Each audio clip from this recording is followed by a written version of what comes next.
Bonus राशि वितरण के कार्यक्रम ला आगू बढ़ाया जाए। विभिन्न किसान मन ला धान बोनस के राशि के वितरण होने वाला है। अलग अलग जिला के किसान मन ले बातचीत करही। राम साहू, पिता सूझ भान साहू, ग्राम तमोरा। अच्छा, आज आप मतलब कितना बोनस मिली? 80,640 रुपया। अच्छा, किसना चेक कर ले है ना? 2 साल के पैसा मिल गई बोनस के। हाँ, राम राम जी।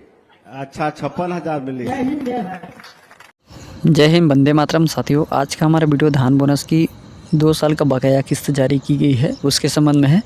छत्तीसगढ़ के कई ऐसे किसान हैं जिन्होंने के खाते में अभी भी धान बोनस की राशि वितरित तो कर दी गई है लेकिन खाते में नहीं पहुंची है, और कई किसान ऐसे हैं जिनके 1 ही साल का बोनस बकाया जमा हुआ है। इसके संबंध में छत्तीसगढ़ समस्त जो सहकारी प्रबंधक है उससे एवं छत्तीसगढ़ के माध्यम से छत्तीसगढ़ सरकार ने जो वादे के अनुरूप सभी किसान अपने संबंधित सोसाइटी समिति प्रबंधक एवं खाता जिन बैंकों में खाता संचालन है उनका एक बार चेक करवा लें। उसके बाद यदि आपके खाते में पैसा ट्रांसफ़र नहीं आया है तो अपने समिति के माध्यम से, अपने सोसाइटी के माध्यम से पता लगा सकते हैं कि आपके द्वारा 2015-16, 14-15 में कितना धान और कितने क्विंटल बेचे गए थे। उसके हिसाब से आपकी जो राशि है वो कहीं नहीं जाएगी। अब दिक्कतें आती है तो कई किसान ऐसे हैं जिनकी वास्तव में आज की डेट में मृत्यु हो चुकी है, खाता में परिवर्तन हो गया है या तो फिर सामूहिक संयुक्त खाता था, तो इन सभी दिक्कतों का भी सामना कई किसानों को करना पड़ रहा है। या फिर ऐसे भी किसान हैं संयुक्त रूप से खाता का संचालन करा था लेकिन आज वर्तमान में उन्हीं खातों का बंटवारा हो चुका है। तो ऐसे में उसमें से बंटवारा कितने जो राशि है 300 रुपये प्रति क्विंटल के हिसाब से दी गई थी, तो उनका जो लाभ है वो क्या संयुक्त खाते के अगर बंटवारे को मिलेगा या फिर नहीं मिलेगा, इसके लिए भी कई बार दिक्कतें आ रही है। अभी सुनने में ये आया है कि छत्तीसगढ़ के कई किसान जो है आपसी में झगड़ा लड़ाई में भी आ रहे हैं, क्योंकि भाई शासन ने तो जमा किया है, अब उनका कहना है कि मेरे खाता है, मैं ही रखूँगा पैसा। लेकिन ये सब अपनी अपनी समझ की बात है कि छत्तीसगढ़ सरकार ने 2 साल का बकाया बोनस जारी किया है। इसमें आप जितने भी संयुक्त खाते के रूप में संचालित होता है आप समझौते से राशि का वितरण कर सकते हैं। छत्तीसगढ़ सरकार ने कहा है कि मोदी की गारंटी की योजना में जितने भी वादे 19 से 20 वादे हैं जिनमें 3 वादे पूरी कर दी गई हैं, और हाल ही में अभी एक और घोषणा की है कि जो जनवरी माह से 2028 तक सभी जो गरीब असहाय परिवार है उनको निःशुल्क चावल वितरण किया जाएगा।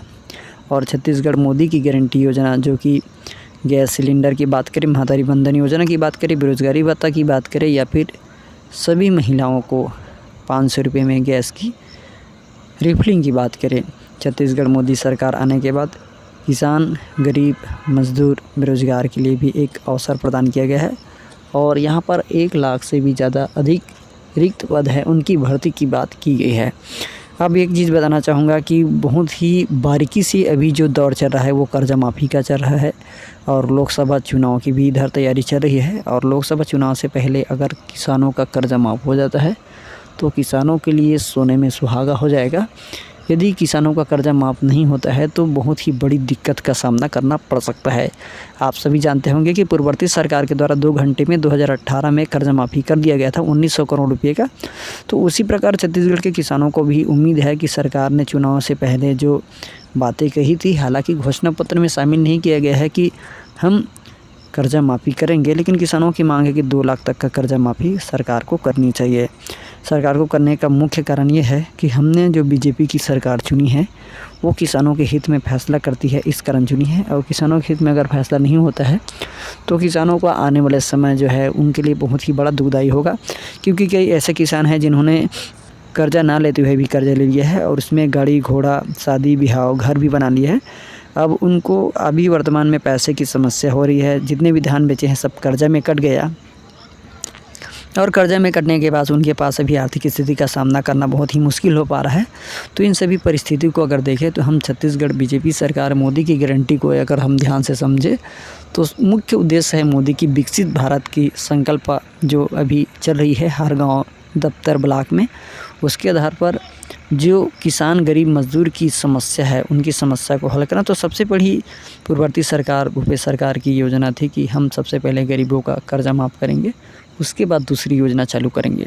तो वर्तमान में भी शाह जी की सरकार भी कोशिश करी है कि हो सके तो जो लोकसभा चुनाव आने वाला है, लोकसभा चुनाव के पहले किसानों का कर्जा माफ़ हो जाता है तो और ही बड़ी सौभाग्य की बात होगी छत्तीसगढ़ की जनता गरीब के लिए, जो कि आदिवासी के रूप में हमारे विष्णुदेव साय जी का मुख्यमंत्री के रूप में सौभाग्य मिला कि छत्तीसगढ़ में भी ऐसे जो आदिवासी के रूप में, जनजाति के रूप में जो लोग हैं निवास कर रहे हैं, उनको भी एक अवसर प्रदान किया कि छत्तीसगढ़ का लोगों को जनता के लिए कार्य करने का मौका मिला।